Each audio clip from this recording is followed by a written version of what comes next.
अस्सलाम वालेकुम, hello and welcome to sports room. मैं हूं आपका मेजबान नजीबुल हसनैन। नाजरीन, this is the moment of truth. Pakistan को ये T20 सीरीज बचाने के लिए ये तीसरा मैच हर हालत में जीतना पड़ेगा जी। ड्यूनेडिन में पाकिस्तान का मुकाबला न्यूजीलैंड से होगा कल, और इस मैच के लिए टीम में 3 तब्दीलियां की गई। ऑल इंपॉर्टेंट एनकाउंटर पर बात करने के लिए हमारे साथ हैं farmer fast bowler Abdul Rauf. Rauf, अस्सलाम वालेकुम, वेलकम टू द शो। जी वालेकुम सलाम। रऊस, सबसे पहले ये जानना चाहूंगा कि हम बार बार एक चीज पे बात कर रहे हैं कि ये T20 वर्ल्ड कप का साल है, तो हमें ये क्लैरिटी होनी चाहिए कि इस सीरीज से हमें हासिल क्या करना है। यहां से हासिल करनी है हमने वर्ल्ड कप के लिए तैयारी। इस वक्त जो टीम की परफॉर्मेंस है उसको देख के जो तैयारी का पूरा सेटअप है जो यहां से शुरू हुआ है, उसको कैसा देख रहे हैं? देखिए, मेरा ख्याल है कि एक पैनिक बटन दबा हुआ पाकिस्तान क्रिकेट बोर्ड के अंदर, और उस पर तजर्बात ही किए जा रहे हैं। अभी तक कोई एस्टेब्लिश टीम तो सामने नहीं आई कि जो वर्ल्ड कप खेलने जाएगी, क्योंकि आप देखें कि इस टीम में नवाज भी शामिल है जिनकी वर्ल्ड कप में कोई परफॉर्मेंस नहीं रही है, फिर उसामा भी साथ शामिल है जिनकी वर्ल्ड कप एशिया कप में कोई परफॉर्मेंस नहीं रही है। उसके बाद क्वेश्चन मार्क आजम खान पे आ जाता है कि 7 मैचेस हैं, 19 रन है, 3 रन की एवरेज है उनकी।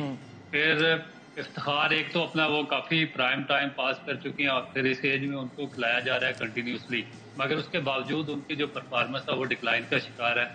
फिर आपका जो सबसे इंपॉर्टेंट चीज ये है कि कम्बिनेशन टीम का नहीं बन रहा। आपका मिडिल ऑर्डर वैसे ही स्ट्रगल कर रहा है जिस तरह आज से 4 साल पहले कर रहा था।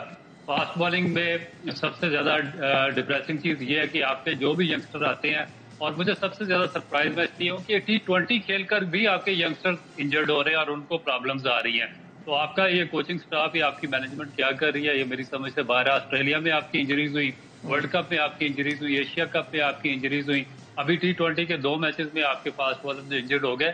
और उससे पहले अगर आप उठाकर देखें, इंग्लैंड और ऑस्ट्रेलिया की होम सीरीज जो पाकिस्तान में खेली गई थी, उसमें आपका टोटल बॉलिंग डिपार्टमेंट ही भाग गया था मैचेस वगैरह छोड़कर, टेस्ट मैचेस। तो ये क्वेश्चन मार्क है पाकिस्तान के ऊपर काफी अरसे से कि ना तो उनसे बेहतर कॉम्बिनेशन टीम का बन रहा है, और उसके बाद ना ही इनसे तीनों फॉर्मेट की अलग-अलग टीम लाई जा रही है। आप टेस्ट टीम आप देख लें जो ऑस्ट्रेलिया लेकर गए हैं, उस पर क्वेश्चन मार्क थे काफी ज्यादा, जो प्लेयर्स थे उनकी इंक्लूजन पे। फिर जो वर्ल्ड कप का जो फॉर्मेट था आपका लिस्ट ए का या 50 ओवर्स का, उसमें जो आपने प्लेयर्स की सिलेक्शन की, उस पर बहुत बड़ा क्वेश्चन मार्क था कि जो T20 प्लेयर्स थे आपने उनको वहां पर सिलेक्ट किया था। और अभी ये जो करंट सीरीज है, इसमें भी बाज जो प्लेयर्स हैं उन पे क्वेश्चन मार्क आ रहा। तो मेरा नहीं ख्याल कि ये वर्ल्ड कप के लिए ठीक है, तो एक एक करके थोड़ा सा इसको पॉइंट्स बना के इस पे बात करते हैं। सबसे पहले जो कल के मैच के लिए ऑब्वियसली ये इंपॉर्टेंट मैच है, सीरीज का तीसरा मैच है। 2 हम ऑलरेडी हार चुके हैं। इसमें 3 तब्दीलियां की गई हैं, नवाज, जमान खान और मोहम्मद वसीम जूनियर। कैसा देखते हैं? देखिए, नवाज को मैं तो बहुत ही सरप्राइज इंक्लूजन है कि पाकिस्तान क्रिकेट बोर्ड क्या कर रहा है। आपके पास नवाज की रिप्लेसमेंट क्यों नहीं है? आप देखें कि जो लास्ट वर्ल्ड कप ऑस्ट्रेलिया में हुआ था उसमें अब नवाज से आखिरी ओवर करवाया गया, और उसके बाद पाकिस्तान को हैवी कास्ट हुआ, पाकिस्तान मैच हार गया इंडिया के खिलाफ। उसके बाद जो अभी वर्ल्ड कप हुआ रिसेंट, उसमें नवाज जो एक पैराडाइज पिचेस थी स्पिन बॉलिंग के लिए, उसमें आपके जो तीनों स्पिनर्स थे वो बिल्कुल बिलो द बेल्ट उनकी परफॉर्मेंस रही है। ना वो अपने मैचेस पूरे कर सके, ना वो अपना कोटा पूरा कर सके, और ना ही पाकिस्तान को कोई एक सिंगल मैच वो जितवा सके। तो अभी फिर दोबारा उनको शामिल किया जा रहा है। अच्छा, लेकिन फिर नवाज ना हो तो अगर नवाज ना हो तो रऊफ फिर कौन हो? क्योंकि यहां से कहा कि शादाब आउट ऑफ फॉर्म है, शादाब की परफॉर्मेंस अच्छी नहीं है। फिर अब उसामा को देखते हैं तो उसामा कुछ एक्स्ट्रा ऑर्डिनरी करते हुए नजर नहीं आते।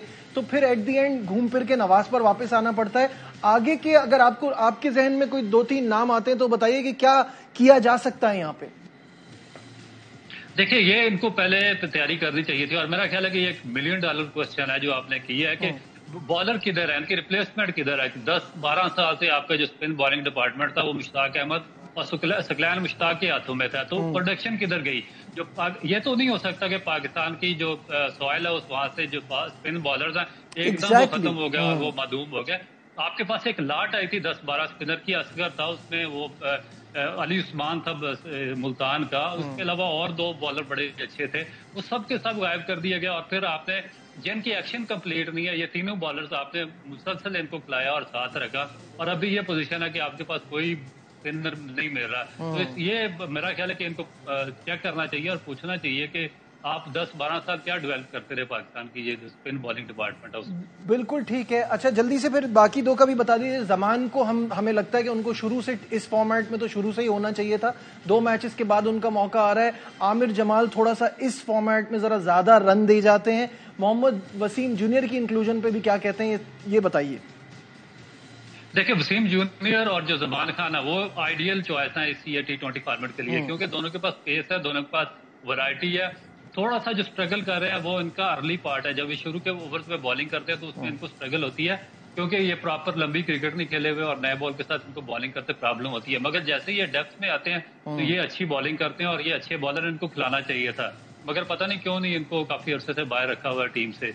उसके बाद जो आमिर जमाल है, आमिर जमाल का प्रॉब्लम ये है कि वो अब जिस तरह हसन अली ने, आपको याद होगा कि साउथ अफ्रीका के खिलाफ 10 विकेट ली थी टेस्ट मैच में, मगर उनकी जो फॉर्म थी व्हाइट बॉल में वो अच्छी नहीं थी, मगर पाकिस्तान क्रिकेट बोर्ड ने उनको कैरी किया था T20 और वनडे में, और उसके बाद वो टेस्ट क्रिकेट से भी बाहर हो गए थे। यही आमिर जमाल के साथ करे, अगर उन्होंने टेस्ट में परफॉर्म किया है और उनकी आइडियल सिचुएशन T20 में नहीं बन रही तो उनको आपको रेस्ट देकर ये जो मोहम्मद वसीम है या जमान खान, इनको खिलाना चाहिए। अच्छा, अब बैटिंग के मसले पे आते हैं, और वो मसला जो हमारे साथ बहुत ज्यादा T20 में इस वक्त हो रहा है ना, जो आपने आजम का नाम लिया और साथ में आपने इफ्तिखार की बात की, तो इनकी तरफ आते हैं। पहले अगर आजम की बात करें तो मुझे लगता है ये बिल्कुल सही फैसला है कि आजम को और मौका दिया है, ताकि आपका ये चैप्टर ही क्लोज हो जाए ना, ये कहने को ना हो कि 2 मैच खिला के बाहर कर दिया। पूरा चांस मिलना चाहिए। अगर आजम परफॉर्म करते हैं वेल एंड गुड, नहीं करते तो फिर मूव ऑन तो किया जा सकता है। साथ साथ इफ्तिखार की जहां तक बात है, अब बहुत टाइम हो गया इस फॉर्मेट में, जो shortest format of the game है, उसमें इफ्तिखार की परफॉर्मेंस नहीं। आई लाइक हिम कि उनके पास एबिलिटी है, लेकिन वो डिलीवर नहीं कर पा रहे। बिल्कुल एग्जैक्टली। और देखिए कि मैं 2009-10 से मैं इफ्तिखार को फर्स्ट क्लास सर्किट पे देख रहा हूँ, और बहुत ही सीजनल प्लेयर है, उसमें कोई डाउट नहीं कि टेक्निकली वेरी गुड प्लेयर है, मगर उनका एक टायर प्लेयर का एक टाइम होता है। ये नहीं कि आप एक बंदे ने 2008-9 में फर्स्ट क्लास क्रिकेट शुरू किया और 2024 में आप इसको T20 क्रिकेट खिलाते जाएं।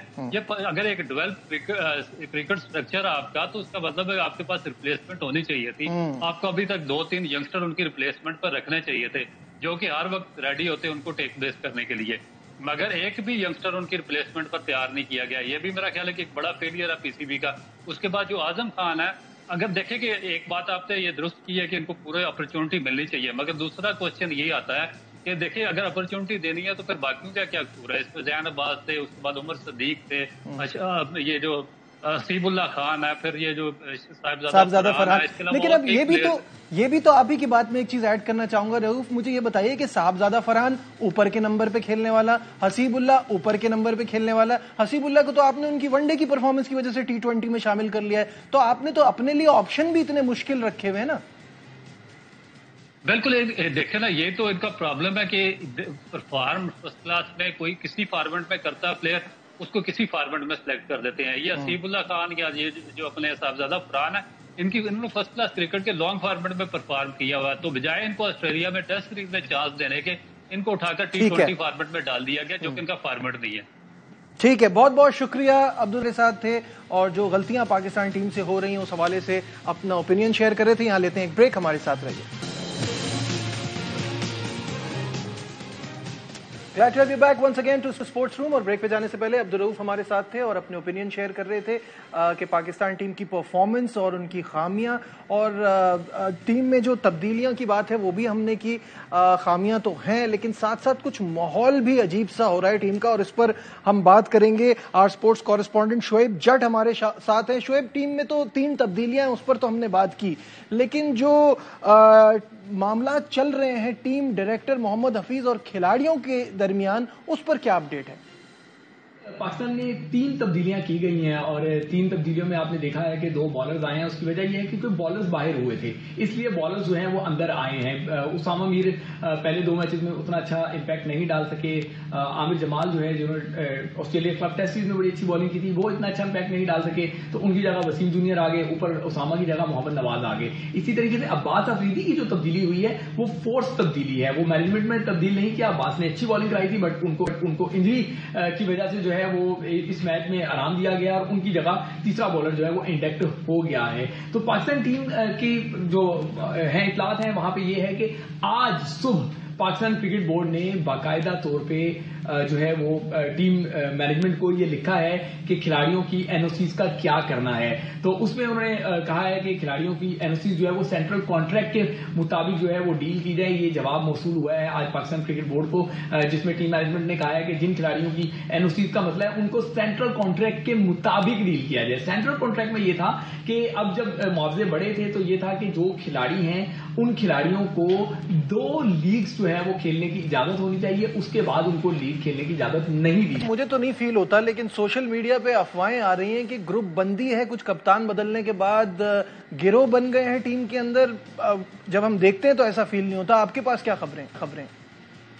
चाहे इसको ग्रुपबंदी का नाम ले लें या प्लेयर पावर का नाम ले लें, बिल्कुल पाकिस्तान क्रिकेट टीम में प्लेयर पावर एग्जिस्ट कर रही थी और 3-3.5 साल इस प्लेयर पावर ने पाकिस्तान क्रिकेट को बहुत ज्यादा नुकसान पहुंचाया है। खिलाड़ी इंडिविजुअल तो बहुत बड़े हो गए, बट पाकिस्तान की टीम मजमूई तौर पे वो नहीं रही जिससे दुनिया की टीमें डरती थी। और अब भी यही मामला है कि जब प्लेयर पावर को तोड़ा गया है, उनके रोल तब्दील किए गए हैं, तो उसके बाद जो है वो खिलाड़ियों में जो है वो थोड़ी सी बेचैनी जरूर है। कुछ खिलाड़ी जो है वो अपने पुराने दोस्तों के लिए जो है वो जान लगा रहे हैं, कुछ खिलाड़ी जो है वो अपने दोस्तों को टीम में वापस लाने के लिए जो है वो जोर लगा रहे हैं। तो ये बात बिल्कुल दुरुस्त है कि पाकिस्तान टीम की अगर हम बात करें तो शायद टीम जो है वो उसमें डिफरेंसेस हैं जो नजर भी आ रहे हैं। कुछ खिलाड़ियों की तरजीह जो है वो पाकिस्तान टीम से ज्यादा जो है वो लीग हैं, ये भी क्रिकेट बोर्ड के जो है ना रिकॉर्ड में है। फिर पाकिस्तान टीम की नताइज वो सबके साथ। बहुत बहुत शुक्रिया। शोएब जट हमारे साथ थे और कुछ इंपॉर्टेंट इश्यूज पर हमें अपडेट कर रहे थे। मूविंग ऑन, नाज़रीन आपको ये बताएं कि पीसीबी मैनेजमेंट कमेटी का आज कराची में इजलास होना था जो कि मुलतवी हो गया और पाकिस्तान क्रिकेट बोर्ड ने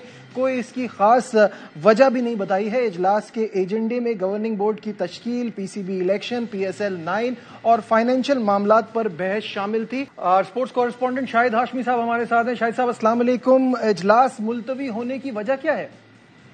देखिए जरा ये बता रहे हैं कि इंटर प्रोविंशियल कोऑर्डिनेशन कमेटी जो है उसने पाकिस्तान क्रिकेट बोर्ड को इससे रोका है और गालिबन अगले 2-3 दिन के अंदर ज़का अशरफ साहब IPC के सामने पेश होकर इन तमाम मामलात पर बात भी करेंगे। डे टू डे अफेयर के बारे में कहा गया था और फिर अगर पाकिस्तान क्रिकेट बोर्ड की इस मैनेजिंग कमेटी को बोर्ड ऑफ गवर्नर्स बनाने, इलेक्शन करने, तो फिर ये IPC ही बताएगी कि क्यों इनको ये इजलास करने से रोका गया। मामला गंभीर है।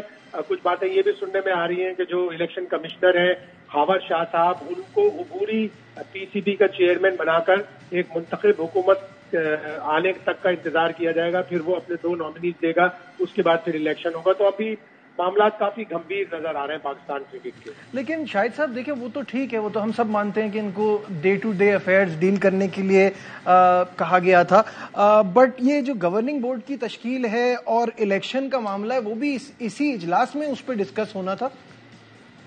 बिल्कुल, मैंडेट तो यही है कि आप बोर्ड ऑफ गवर्नर्स बनाएं और इलेक्शन करवाएं और 4 फरवरी से पहले करवाएं, इसलिए कि ये टेन्योर सेकंड टेन्योर है ज़का अशरफ की मैनेजमेंट कमेटी का, उसके बाद टेन्योर बढ़ाया नहीं जाएगा।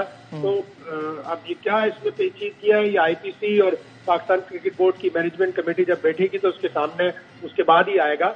और कोर्ट के ऑर्डर्स के मुताबिक भी जाहिर है अगर डे टू डे अफेयर करना है, लेकिन जब मैंडेट है बोर्ड ऑफ गवर्नर्स बनाने का, इलेक्शन कराने का, तो फिर ये इजलास रोकने की वजह कुछ समझ में नहीं आ रही। अभी क्या चैलेंजेस आपको लगता है ज़का अशरफ और उनकी जो मैनेजमेंट कमेटी है उसके सामने क्या चैलेंजेस हैं? देखिए, मेन चैलेंज तो यही है कि इलेक्शन करवाएं, बोर्ड ऑफ गवर्नर्स बनेगा, जब इलेक्शन हो जाएगा वो इलेक्ट हो जाएंगे। लेकिन एक सुकुम जो इसमें है, जो रुकावट है, वो ये भी है कि 2014 के आइन के तहत जो भी चेयरमैनशिप के लिए इलेक्शन लड़ेगा उसका ग्रेजुएट होना जरूरी है। कभी भी इसकी वजाहत नहीं की गई। अगर ज़का अशरफ साहब ग्रेजुएट है तो अपनी सारी डिग्रियां पेश करके क्लियर करें, मीडिया को बताएं कि जी मैं ग्रेजुएट हूँ, मैं एलिजिबल हूँ इलेक्शन लड़ने का, और फिर इलेक्शन करवा के एक तरह से पाकिस्तान क्रिकेट बोर्ड का सेटअप कम से कम 3-4 साल तो चले। बिल्कुल ऐसे ही है। ठीक है, बहुत बहुत शुक्रिया शाहिद हाशमी साहब, स्पोर्ट्स कॉरेस्पॉन्डेंट हमारे साथ थे। और ये जो PCB का इजलास था कराची में वो मुलतवी कर दिया गया है और कोई इसकी वजाहत PCB की तरफ से नहीं आई है, उस पर हमें अपडेट कर रहे थे। आज के प्रोग्राम में बस इतना ही। दीजिए अपने मेजबान नजीबुल हसनैन को इजाजत। अपना बहुत ख्याल रखिए। अल्लाह हाफ़िज़।